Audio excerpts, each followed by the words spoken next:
ಸುಮ್ಮನೆ ಒಂದು ಉದಾಹರಣೆ ಹೇಳ್ತೀನಿ ನಿಮಗೆ. ಯಾವನೋ ಒಬ್ಬ ರೈತ ಏನ್ರಿ, ಒಬ್ಬ ಮನುಷ್ಯ ಹಿಂಗೆ ಬಿಸಿಲೊಳಗೆ ಮಧ್ಯಾಹ್ನ 12 ಗಂಟೆಗೆ ಅಂದ ನಡ್ಕೋತ ನಡೆದಿದ್ದ. ಮಧ್ಯಾಹ್ನ 12 ಗಂಟೆ ಸಮಯ ನಡ್ಕೋತಿಂದ ಹೊಂಟಿದ್ದ. ಯಾವಾಗಿಂದ ಹೋಗ್ತಾ ಹೋಗ್ತಾ ಇರುವಂಥ ಪ್ರಸಂಗದೊಳಗೆ ಕಾಲು ಸುಡ್ಲಕತ್ತು, ತಲೆ ಸುಡ್ಲಕತ್ತು. ಮನಸ್ಸಿಗೆಂದ ಭಾಳ ಬೇಜಾರಾಗಿಬಿಡ್ತು. ಏನು ಬಿಸಿಲಪ್ಪ ಇದು, ಭಾಳ ಬಿಸಿಲದಲ್ಲ ತಿಳ್ಕೊಂಡಂದು ಆ ಕಡೆ ಈ ಕಡೆ ನೋಡೋದ್ರಾಗಿಂದ ಒಂದು ಗಿಡ ಕಾಣ್ತು. ಹೋದ, ಆ ಗಿಡದ ಕೆಳಗಿಂದ ಕುಂತ. ಮಧ್ಯಾಹ್ನದಾಗ ನೋಡ್ರಿ ಹೇಳ್ತಾರಲ್ಲ, ಬ್ಯಾಸಿಗೆ ದಿವಸಕ್ಕೆ ಬೇವಿನ ಮರ ತಂಪ ಏನ್ರಿ, ಬ್ಯಾಸಿಗೆ ದಿನಕ್ಕೆ ಬೇವಿನ ಮರ ತಂಪ ಹತ್ಕೊಂಡಂತಾರಲ್ಲ, ಹಂಗೆ ನಡ್ಕೊಂತ ನಡೆದಾನ. ಪಾಪ ಸಿಕ್ಕಾಪಟ್ಟೆ ಬಿಸಿಲದೆ. ಹೋಗಿ ಆ ಗಿಡದ ಕೆಳಗಿಂದ ಕುಂತು ಮನಸ್ಸಿನಾಗಿಂದ ವಿಚಾರ ಮಾಡ್ದ, ಏನಪ್ಪ ಎಷ್ಟು ತಂಪದ ಗಿಡ, ಭಾಳ ಆನಂದ ಆಯ್ತು, ಭಾಳ ಆನಂದ ಆಯ್ತು. ನೋಡ್ರಿ ಬಿಸಿಲಾಗ ನಾವು ಒಂದು ಸ್ವಲ್ಪ ಅಂದ ಗಿಡದ ನೆಳ್ಳಿಗೆ ನಾವು ಕುಂತೀವಿ ಎತ್ತಿಕೊಂಡಂದ್ರೆ ಎಷ್ಟು ಆನಂದನ ಅನ್ನಿಸ್ತದ ರೀ, ಭಾಳ ಆನಂದ ಅನ್ನಿಸ್ತದೆ. ಯಾವಾಗ ಗಿಡದ ನೆಳ್ಳಿಗಿಂದ ಕುಂತ ಮನಸ್ಸಿಗಿಂದ ಭಾಳ ಖುಷಿ ಆಯ್ತು, ಭಾಳ ಆನಂದ ಆಯ್ತು. ಎಷ್ಟು ತಂಪದಪ್ಪ, ಮನಸ್ಸಿಗೆ ಭಾಳ ಸಮಾಧಾನ ಆಯಿತು. ಅವಾಗ ಅವ ಏನು ಮಾಡ್ದ, ಏನು ನೆರಳಂದೆ, ನೆರಳು ಆನಂದ ಸಿಕ್ತು. ಒಂದು ತೊಡೆ ಬಾಯಿ ಒಣಗಿಬಿಟ್ಟದ, ಕುಡಿಯೋಕೆ ನೀರಿದ್ರೆ ಚಲೋ ಹಾಕಿತ್ತು ಅಂದ. ಏನ್ರಿ, ಹೋಗಿ ಕೂತಾನೆಲ್ಲಿ ಯಾರ್ದು ಹೊಲದಾಗ ಒಂದು ಗಿಡದ ಕೆಳಗೆ. ಆದ್ರೆ ಏನು ಬೇಡಕತ್ತಾನ, ನೆಳ್ಳ ಭಾಳ ನೆರಳಿತ್ತು, ಗಿಡ ಭಾಳ ತಂಪ. ಹೋಗಿ ಅದ್ರ ಕೆಳಗಿಂದ ಕುಂತು ಸುಮ್ಮನೆ ಕುಂದಿರಲಿಲ್ಲ. ಏನ್ರಿ, ಒಂದಿಟ್ಟು ನೆಳ್ಳಾದ್ರೆ ಚಲೋ ಹಾಕಿತ್ತು ನೋಡು ಅಂದ. ಒಂದಿಟ್ಟು ನೆಳ್ಳಾಯ್ತು ಅಂತಂದ್ರೆ ಗಿಡದ ಕೆಳಗಿಂದ ಕುಂತಿದ್ದ ನೆಳ್ಳ ಆನಂದ ತಂಪಿತ್ತು. ಒಂದು ತೊಡೆ ಕುಡಿಯೋಕೆ ನೀರಿದ್ರು ಚಲೋ ಹಾಕಿತ್ತು ನೋಡು ಅಂದ. ಕುಡಿಲಿಕ್ಕೆ ನೀರಿದ್ರು ಚಲೋ ಹಾಕಿತ್ತು. ಅಷ್ಟು ಅನ್ನೋದ್ರೊಳಗೆ ಥಟ್ಟನಂಗಿಂದ ಬೆಳ್ಳಿ ತಂಬಿಗೆ ನೀರು ಬಂದು ಕೂತು.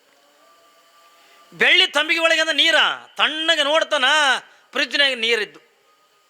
ಎಷ್ಟು ಖುಷಿ ಆಗ್ಲಿಕ್ಕಿಲ್ರಿ, ಬಾಯಿ ಒಣಗ್ಯಾದ, ತುಟಿ ಒಣಗ್ಯಾವ. ಬಿಸಿಲಾಗಿಂದ ನಡ್ಕೋತಿಂದ ಬಂದಾನ. ಯಾವಾಗಿಂದ ಇಟ್ಟೆಲ್ಲ ನಡ್ಕೋತ ಬಂದಿರ್ತಕ್ಕಂಥ ವ್ಯಕ್ತಿಗೆ ಕುಡಿಲಕ್ಕಿಂದ ನೀರು ಬೇಕು ಅಂತ ತಗೊಂಡಂದಾಗ ಥಟ್ಟನಂಗಿಂದ ಒಂದು ತಮಗೆ ನೀರು ಸಿಕ್ಕ ಎಷ್ಟು ಖುಷಿ ಆಗ್ಲಿಕ್ಕಿಲ್ರಿ, ಎಷ್ಟು ಆನಂದ ಆಗ್ಲಿಕ್ಕಿಲ್ಲ, ಭಾಳ ಆನಂದ ಆಗಿಬಿಡ್ತು. ಯಾವಾಗಿಂದ ಆನಂದ ಆಗಿಂದ ನೀರು ಕುಡ್ದ, ಆ ಕಡೆ ಈ ಕಡೆ ನೋಡ್ದ, ಯಾರೂ ಕಾಣಲಿಲ್ಲ. ಇದೇನಿದು ಆಶ್ಚರ್ಯ, ಸುತ್ತಮುತ್ತಲೇ ಯಾರೂ ಇಲ್ಲ. ನಾನು ನೀರು ಅಂದ್ಕೊಳ್ಳಿ ನೀರೇ ಬತ್ತಲ್ಲ ತಿಳ್ಕೊಂಡಂದು ಆನಂದ ನೀರು ಕುಡ್ದ ಸುಮ್ಮ ಕುಂದ್ರಬೇಕಿಲ್ಲ. ಮತ್ತೇನಂದ, ಪಾಪ ಒಂದಿಟ್ಟು ಹಸಿವಾಗ್ಯದ, ನೀರಾಗ್ಯದ, ಖರೆ ಹೊಟ್ಟೆ ಹಸ್ತದ, ಒಂದು ಈಟ್ ಏನ್ರೆ ಉಳ್ಳಾಕಿದ್ರ ಊಟಕ್ಕಿದ್ರು ಚಲೋ ಆಕಿತ್ತು ನೋಡು ಅಂದ.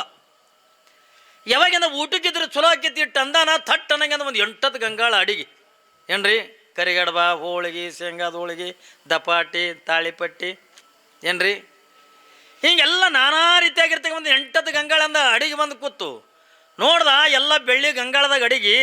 ಮನಸ್ಸಿಗೆ ಎಷ್ಟು ಖುಷಿ ಆಗ್ಲಿಕ್ಕಿಲ್ರಿ.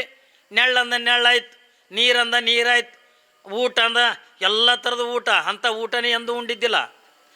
ಯಾವಾಗಿಂದ ನಾನಾ ಥರ ಅಂದ ಒಂದು 8 ಥರದಿಂದ ಅಡಿಗೆ ಬಂದು ಕುಂತು ಎಲ್ಲ ಗಂಗಾಳದಿಂದ ಇಟ್ಟಿಟ್ಟು ಉಂಡ. ಹೊಟ್ಟೆ ಅಂದ್ರೆ ಹೊಟ್ಟೆ ಆನಂದ ತುಂಬಿಬಿಡ್ತು. ಯಾವಾಗಿಂದ ಹೊಟ್ಟೆ ತುಂಬಿತು, ಇವ ಏನು ಮಾಡ್ದ, ಸುಮ್ಮ ಅಲ್ಲೇ ಉಳ್ದ. ಏನಪ್ಪ, ನೀರಂದೆ ನೀರಾಯ್ತು, ಊಟ ಅಂದೆ ಊಟ ಆಯ್ತು. ಇದು ಏನಿದು ಮಕ್ಕೋಬೇಕತ್ತ, ಒಂದು ಈಟು ಮಕ್ಕೊಂಡು ಎದ್ದು ಹೋಗ್ಬೇಕತ್ತಂದ್ರೆ ಇದು ಪೂರ ಹೆಂಟಿ ಮೈಗೆ ಒತ್ತಲಕತ್ತವಲ್ಲ.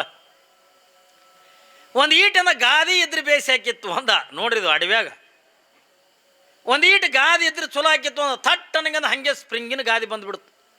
ಸ್ಪ್ರಿಂಗಿಂದ್ರಿ, ಅಂಥ ಗಾದಿ ಮೇಲೆ ನಾವು ಎಂದೂ ಕೂತೇ ಇಲ್ಲ ಬಿಡು ಏನ್ರಿ. ಸ್ಪ್ರಿಂಗಿನ ಗಾದಿ ಯಾವಾಗಂದ ನೋಡ್ತಾನೆ ಮ್ಯಾಲೆ ಕುಂತು ಹಿಂಗೆ ಕುಂದ್ರೊಳಗೆ 5-6 ಸರಿ ಕುಣಿಸ್ತದ ಗಾದಿ.